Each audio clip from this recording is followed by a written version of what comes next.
give y'all a little bit background about me real quick. I'm about to be 30 next month. Thank you. Happy birthday. I'll see y'all. But I'm about to be 30. I'm from Yonkers, New York. I'm gonna do it real quick. I'm from Yonkers, New York, right outside the Bronx. I have 11 brothers and sisters. I'm not supposed to be here. Why are you not supposed to be here? Why not supposed to be? I have 11 brothers and sisters. I'm dead smack center in the middle of them. In the middle. So I look at people doing bad, people doing good. One mom, no dad. That's pretty good, right? You think? I lived in the slums. I appreciate it. Had a lot of roaches, a lot of rats. A lot of rats. For real. But I grew up in a, I'm gonna say, a dominant area. Like, just real drug infested, but it's okay. Almost got put in foster care when I was little. Got shipped down south. Down south in Louisiana. After Louisiana, boom, hurricane hits. Remember Hurricane Katrina? I was in it. Seeing an officer. Lost my parents. Couldn't find my brother and sister. Seeing an officer, he had to be 6 foot and some change. I was looking at him. I said, where is my parents at? Panicking, about to fall out. He said, come on the bus, your mom right here. You don't know my mom? He found her. Then that's when I said, oh my God. And that's the only way I remember a police officer. But I was always taught this. Don't talk to them. You shouldn't be talking to them if you're not doing nothing wrong, right? That was the whole thing. If you're not doing nothing wrong, you shouldn't have no interaction. The first interaction I had was him trying to find my mom. That's why I'm here. But I always remain myself. Now, I don't mind being personal with you guys. Kind of makes me feel a little, I don't mind, okay? So, trust me, it's open dialogue. You can say how you feel. You don't gotta, it's not script. You can say how you feel. And we go, and I'm gonna answer to my best ability.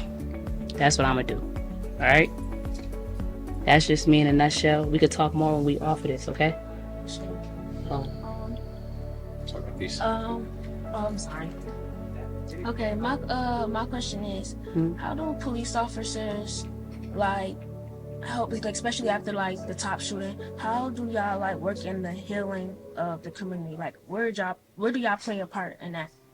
Like the healing process in the community, having to be in the community every day, having to see people that was affected by tops. I have a family member. I have a lady that I've seen in tops that that's a touchy topic, but it's tough. It's even tough for me to even talk about it. I'm not gonna lie. But to have to do it every day, we have to not forget about it, but keep going. It even hurts you even bringing it up. Because having to watch your family cry to you, fall on you, them get the message, the answers, like waiting for them to say, who's in there? That could have been our cousin. That could have been our sister. That could have been our brother. And they still are. But for them to sit there and really having to go through something like that, I just can't. I just can't.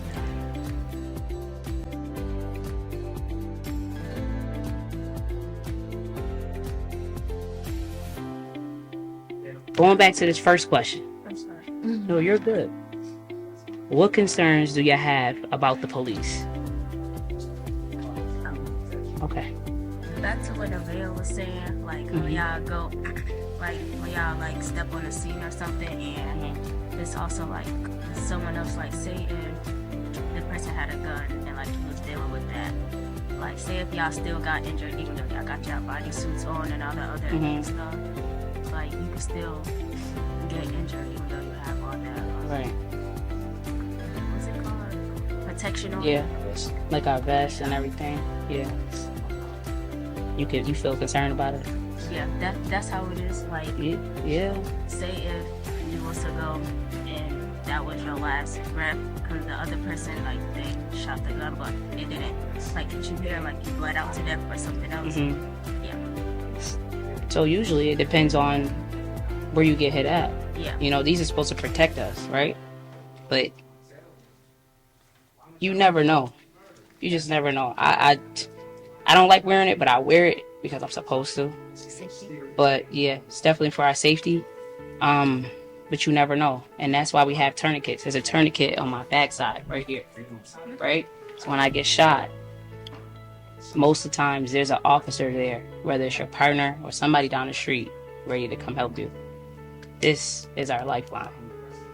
We have to be able to talk in this. We have to be able to press this button. There's a button on here. Be able to press and talk. While you're shot, whatever the case may be, you have to talk on this to let them know where you are, where you at, where's the location, what's going on.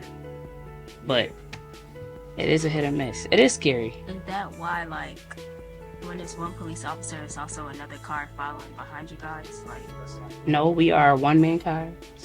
Now where it's two people, we double up sometimes.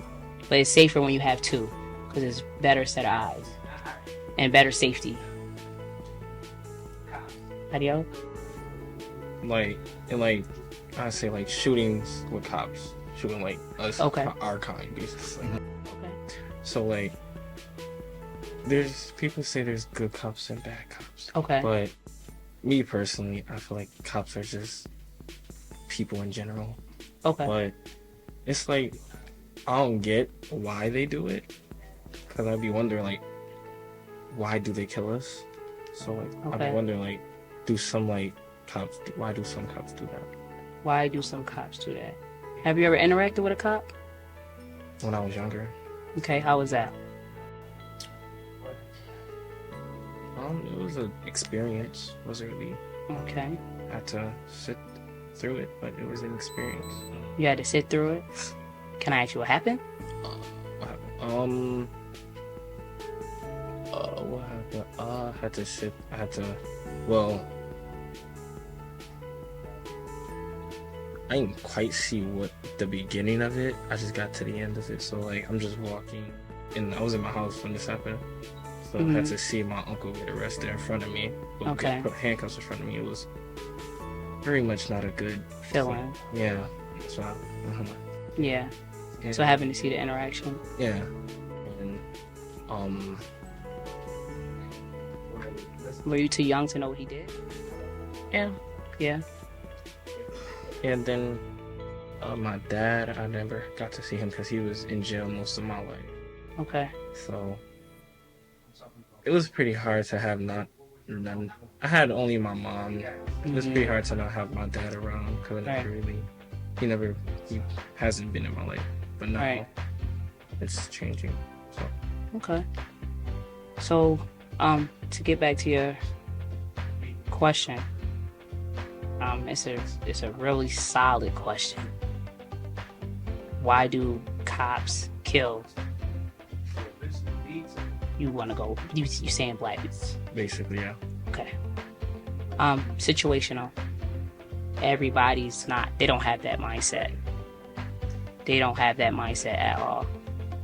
Usually, when somebody's on scene and the call comes out, for example, there's a person with a gun. This is the description of the person. That's how the call comes in, right? I'm just gonna tell you how our job works. The call comes in. They fit the description. We fit the description, right? And then it goes from there. Every cop is different. We all have different judgment. So I can't say what that person to do, I would do. In critical situations, it's different. If we having a critical conversation, it's gonna be different for everybody. But we're professionals at what we do. Do everything cops do is right? No, it's not. But it's way more good than it is bad. But it's situational. So once we know the facts of why that happened and how that happened, it makes sense, but then it don't make sense. The biggest thing is safety. So it depends on the situation. Yeah. Situational, yes. Situational. Yeah, you're going situational. do you feel like, and not like for you personally, but just like the officers you work around, do you feel like some police officers are more aggressive to black males than like other like races or genders? I say this. I'm gonna speak on the officers I'm around. I have a zero tolerance policy. So you can't do pretty much nothing around me. I'm letting you know that now. We get held up here. We're professionals first. So the color doesn't matter. It shouldn't matter to anybody. No, you can comfortably talk because I want to hear you. That's the whole point. I can't speak for everybody. Now I'm one person, right? And I can only tell you how I handle things. I can't tell you how everybody else operate. So if you want to be open, you got to be open and transparent. So when I do have these conversations, even just with my officers alone, like, yo, this is what's going on, right? But I don't want you to get frustrated because you really talking facts. Like, for real. People I'm around, this is what I do. I'm the same way every time. So do you feel like that it should stop? Absolutely. Absolutely. Because like it's some young people like us doing stuff that they shouldn't be doing. That's why I be wondering like why they do it. And they join like kids our age rather pick up guns, do drugs, all this stuff, and not want to stay in school. But but stuff that I see that cops be doing, it's questionable because it's like you got the whole thing with the whole George Floyd thing that happened, and then you had I forgot what other. This is nationwide. Yeah. This is bigger. This is big, right? Do we have those things happen in Buffalo? Like those big critical, we do? When you talk about like cases, like real hard cases. Like this is why we're here and this is why we're doing this. We don't want it to get to that place. That's why we need to have more conversations. I want you to be able to use my name or comfortably come to me and say, yo, Shy, I got something going on. This is what it is. How do I handle this? And usually, what my mom said, if you're not doing nothing wrong, you shouldn't have any interaction. But it's not just about that. And I had to change that mindset too. Like, I should be able to come comfortably talk to any officer just like I want y'all to come comfortably talk to me. So no, it will change. Just like starting when? Here. That's what I'm saying. Like when? It's saying it will When? change. Right here. We're going to change it. It's changing. It's definitely change happening. It will not remain the same. And that's why we have to change our mindsets.